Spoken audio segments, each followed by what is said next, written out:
the last notes in a potential Cinderella story. So all I want to do is keep the ball rolling and get on into this game.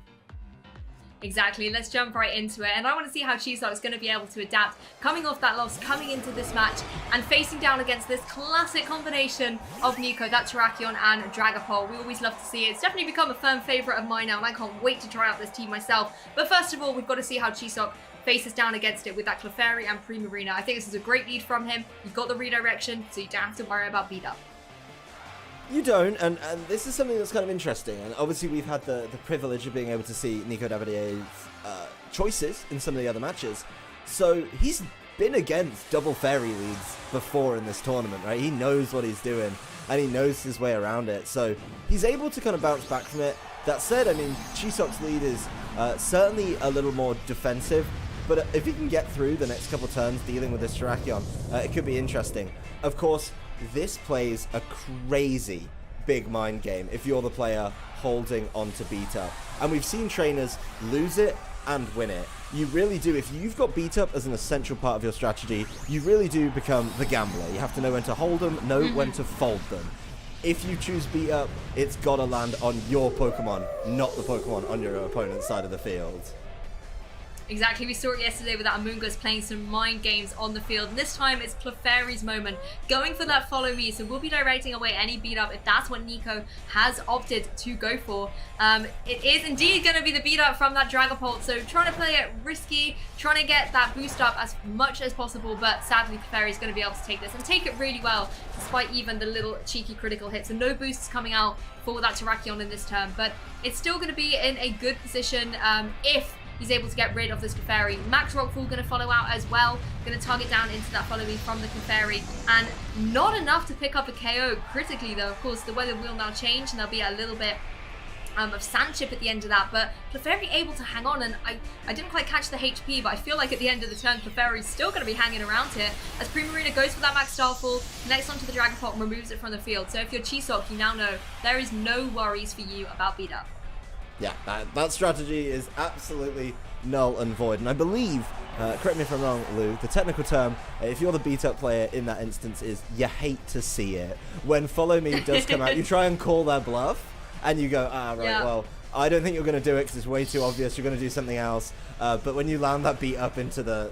I mean, I think the most galling thing is a number of the redirect users are fairy type, so you don't even do good damage with it. But not a great opening turn there for Nico. Doesn't get a knockout. Certainly an interesting one. That said, I mean, Rillaboom's coming in. Can definitely apply pressure down with Grassy Glide and maybe being able to mix that up. Immediately switching things over from the Misty Terrain that Max Starfall bought. But that really gives him such a limited window on when he can Grassy Glide, right? Because he has to Grassy Glide before this Primarina lands another Max Starfall. And with a Terrakion on the field, there's not much reason not to. So certainly going to be a tough one, I think, for Nico to work through. But Rillaboom helps out with priority and, of course, against the Primarina. So buying a little bit of time, just trying to see what's going on, I think. Yeah, just going for a Protect here on the Rillaboom as Clefairy goes for a Nulla Follow Me. Of course, Clefairy with the Sand is going to be going down at the end of this turn if Primarina doesn't change up the weather. Terrakion gonna go for that Max Knuckle. Doesn't worry about it being a Fairy type. I know we said you don't want to target down into not very effective moves, but with 7 HP, Terrakion doesn't mind that and critically gets the attack boost on not only itself, but also the Rillaboom that's just come into the fray, and that's something Primarina really has to be careful about. Jiseok gonna go for that Max Geyser with the Primarina. Quite wise here, changing up the weather. You want to be removing any potential boost there to the Terrakion and hitting it for some really, really good damage. Of course, breaking that Focus Sash as well.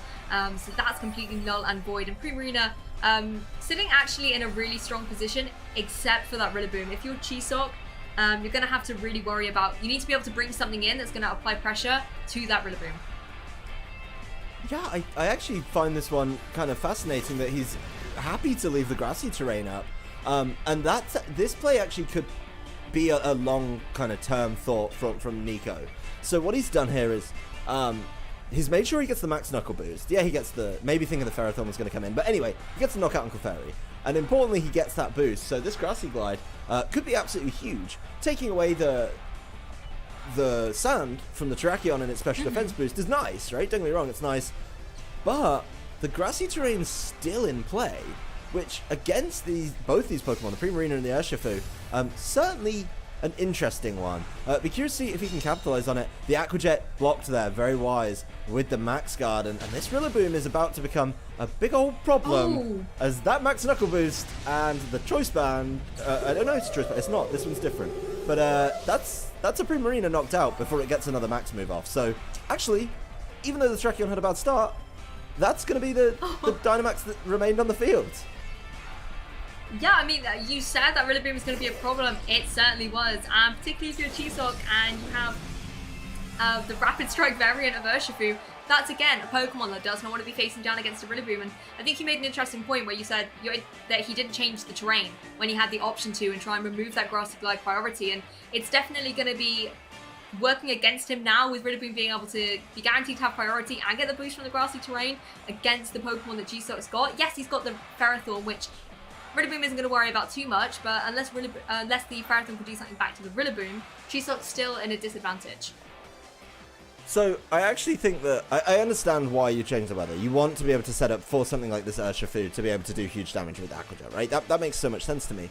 But giving up the Grassy Glide is a tough one I say giving up the Grassy Glide, giving up the terrain to allow Grassy Glide to remain priority is certainly a tough one here, and that is going to bring us to a very, very close end game. The Terrakion doesn't leave the field, just lets itself get Aqua Jet, so that's interesting. I think that is a really key answer to this this Ferrothorn, but Rillaboom just looks like it's going to be able to start fighting back, bringing things down to its Focus Sash.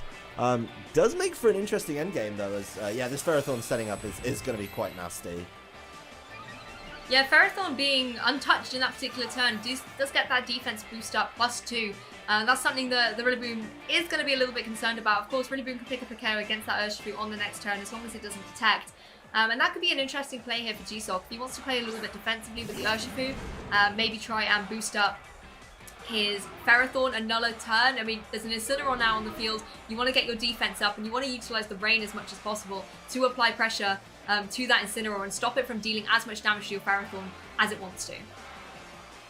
And what's interesting here is something we've seen a little bit earlier on as well, is that decision making from players. So the Iron Defense, of course, does help in large against the Incineroar, but it doesn't help against Burning Jealousy because you're only boosting your defense, and Burning Jealousy is a special attack. So this could be another one of those games, we saw it a little earlier, where as long as the rain runs out, which has been on the field for a little while now, you know, maybe you could land the Burning Jealousy. Of course, the Incineroar has access to Fake Out here, which could buy a turn. You do have to be careful. You need the rain to run out so you can, you know, deal with the Aqua Jet. But the Incineroar is going to be able to buy a lot of time against this Urshifu, I think. And even though, I mean, there's limited offensive options from both sides, and Urshifu probably the most offensive, going to be absolutely key here. So this endgame just gets closer and closer. Incineroar doesn't fall for it, doesn't detect, or doesn't land a Fake Out into the detect, and I think that's actually pretty big. Yeah, I like this Detective from the Urshifu. Like you said, burns out the Fake Out here and can apply still a lot of pressure to that Incineroar going forward. You know, Urshifu, quite a nice speedy Pokemon out here on the field. And that's something that, if you're Jiseok, you need to be able to get rid of to preserve your Ferrothorn a little bit more. Both players down to their last two remaining Pokemon. And once again, you see that triangle of Fire, Water, Grass coming into effect. And I think it's going to come down to which player is going to be able to knock that piece of the triangle out as a threat for its other side that's going to be able to take this game one. Yeah, I mean, everything going into this Incineroar, and this Incineroar definitely being asked questions now on how much it can do. I think the Aqua Jet should probably be enough to deal with it in the rain, but it'd be close. It's definitely not the easiest one, as we've seen before. So a lot riding on dealing with this Incineroar right now, and something that I think Jiseok might have found the way there. That Detect was really, really big for him not getting knocked out. I think that was key, and obviously the body press set, really essential. There's no way to protect the Incineroar, so yeah, it's going to be bought exceptionally low.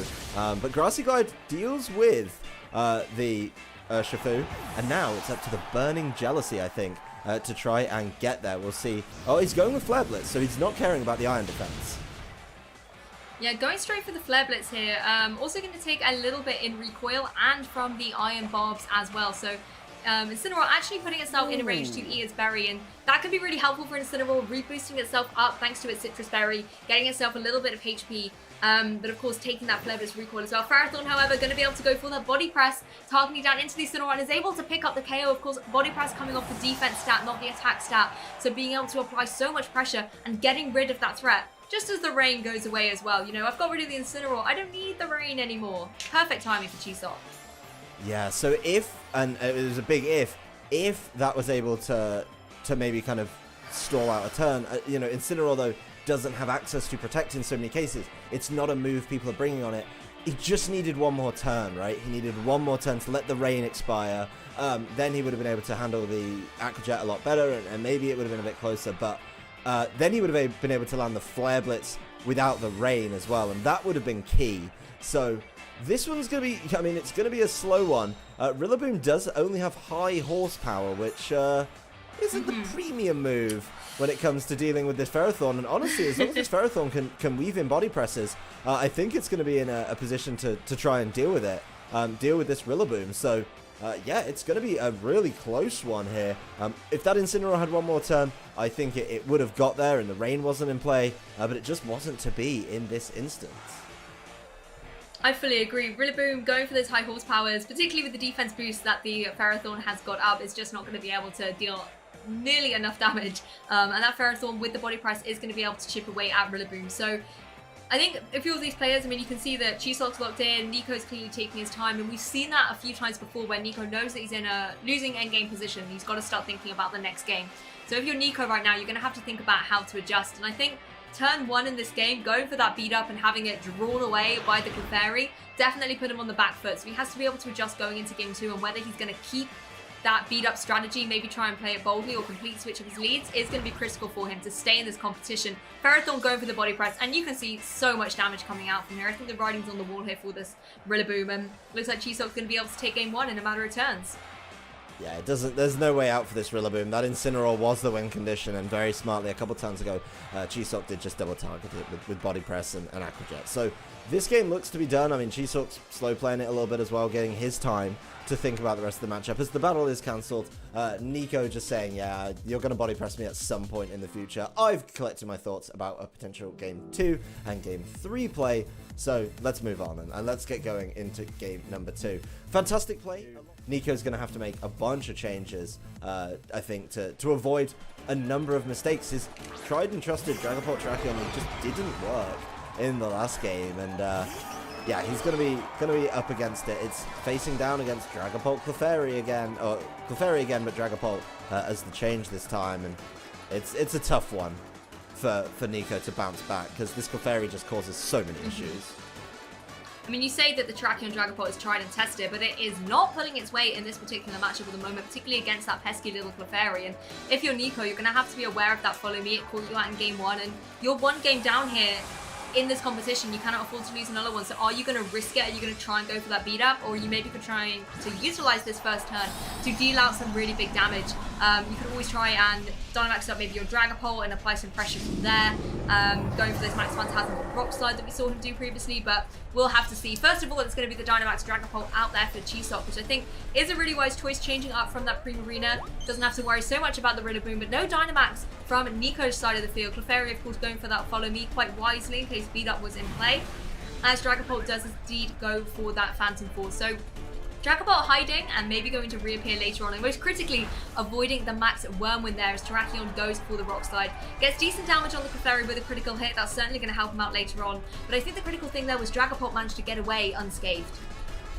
That's a much better turn for Nico, right? That's a turn that he wants to be able to play through and kind of do things a little bit better. That said, the follow me is going to keep coming through, so it's just going to kind of keep distracting from any huge hits. The Phantom Force, a little underwhelming, not getting a knockout, but the Clefairy's probably in range for another Rock Slide, so plenty of kind of options here. This Dragapult, though, will land its Max Wormwind this turn. Yeah, connecting onto that Dragapult and easily picking up the KO, and I think critically as well, lowering the attack stat of that Terrakion, so the Rock Slide not going to be dealing as much damage, but due to the Phantom Force going to the Clefairy, it might still be able to pick up the KO and remove that Pokemon from the field. Actually not, Clefairy able to hang on, so the Max Wormwood really coming in and paying off so well for Jiseok, and Nico now with that Terrakion on the field, and we've seen it time and time before. It can be amazing when it's boosted up, you know, with the Justified, that's fantastic, but even at -1, it's really underwhelming with the damage that it can deal. And I think bringing in Incineroar here is great. You can apply that Intimidate to nothing, but mainly it's that Fake Out. You know, Clefairy doesn't worry about Intimidate, Clear Body doesn't worry, but I think the Fake Out and allowing your Terrakion the opportunity to switch out could be really good here for Nico. It's certainly not the worst situation for him, but I still think he's really behind the pace. This Clefairy has been on the field for 2 turns now, hasn't been knocked out, even though it's taken a bunch of attacks, so it's in a good position, and while it's been drawing attention to itself with the Follow Me, this Dynamax Dragapult over on Jiseok's side of the field has just been landing Max Whirlwind upon Max Whirlwind and lowering the attack, so this Terrakion is not scary at all right now and is probably going to be doing less and less damage, probably even less after this turn. There's been no Dynamax from Nico's side of the field either, so he's certainly kind of playing it smart. And yeah, I like this. Getting the defense down could be interesting for future reference, but yeah, this Terrakion is in danger. It certainly is, and I like Clefairy as well going for the Helping Hand, knowing it's probably not going to survive out the turn, but Helping Hand just there to give Dragapult the best opportunity. Ooh, Clefairy actually missing the Rock Slide there. Dragapult obviously going to be taking a bit of chip, and Incineroar actually going for the Parting Shot means Clefairy is still going to hang around. That Rock Slide miss was critical for Nico. No, the Incineroar tried to Parting Shot the Dragapult, but it has the Clear Body and it just doesn't operate, so that's a really, I mean, there's a lot of things that go badly for Nico in that turn. Yeah, not getting the knockout on Clefairy with the Rock Slide is an issue, to put it politely, and not getting that reposition that you were probably looking for with the Incineroar, also a massive problem. I think expecting a potential switch there. That's the only explanation, is you're expecting the switch, and now this Clefairy Dragapult could just kind of tear through Nico's team with Helping Hand Dragon Darts going absolutely all the way through. I mean, look at the damage from a spread move, which is going to be a problem. Well, Burning Jealousy going to come out and finally remove that Clefairy from the field, but I think you're right here. Jiseok's in just such a dominating position, constantly stopping Nico from being able to go for the moves that he wants to, and some of that's on the calls that Nico's making as well, just not working out for him, and a little bit of bad luck with the Rock Slide miss as well, but that Clefairy's actually been able to stay on that field for several turns, has caused so much disruption, and actually being KO'd now is a great position for him, because he can bring in a Pokemon from the back and apply pressure to try and pick up a KO against that Incineroar, which we know was one of the win cons for Nico in the previous game. Rillaboom, though, being on the field, again, that's a Pokemon that can apply great pressure to the Urshifu, not so much the Dragapult, and Dragapult's in a position where it can maybe go for that Phantom Force, disappear, and protect itself in this turn. Well, what I actually like as well is the Urshifu's in and playing quite aggressively in the face of a Grassy Glide Rillaboom, but you know you have your Focus Sash, you at least got that turn, and I think that's kind of expert play. There's the Fake Out towards, not even going to work because it's not the first turn it's been on the field, and you know, the Dragon Darts hitting here, absolutely huge. Yes, Incineroar's going to be able to eat its berry, but I think this one's going to be a tough turn for Incineroar. Oh, 100%, particularly with these Surging Strikes coming out, going to connect right in. We'll take 2 to pick up the KO, but I think that poor Incineroar is having a really, really rough game too. The Parting Shot not going off because it went into the Dragapult, the Fake Out not working because it doesn't work on the second turn of a move.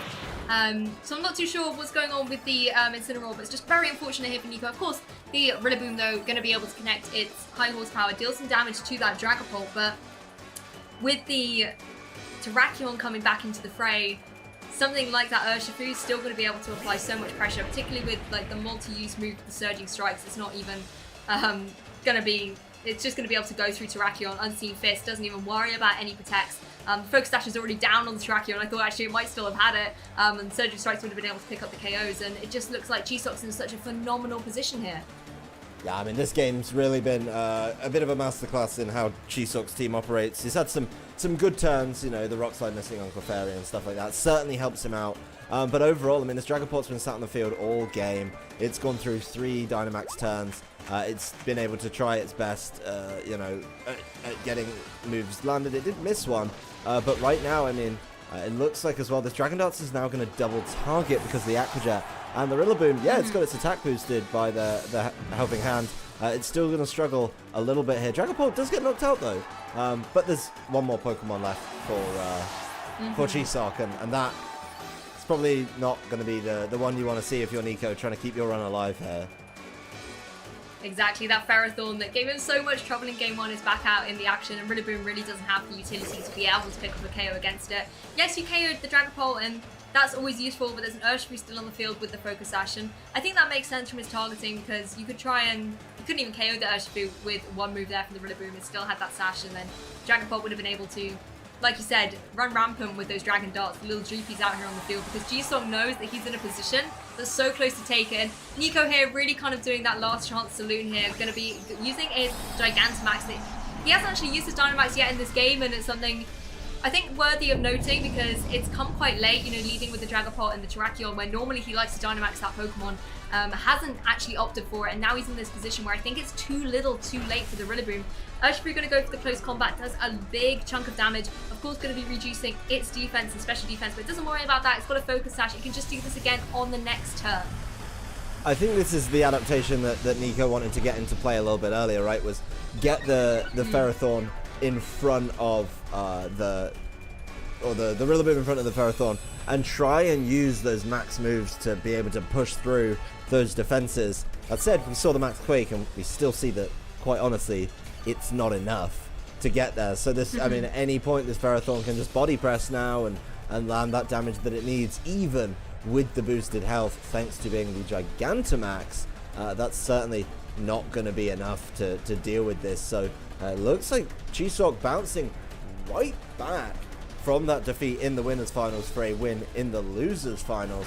There it is, Rillaboom not even afforded the opportunity to move in its Gigantamax form, and Jiseok gets this one tidied up as quickly as possible. A really fantastic game.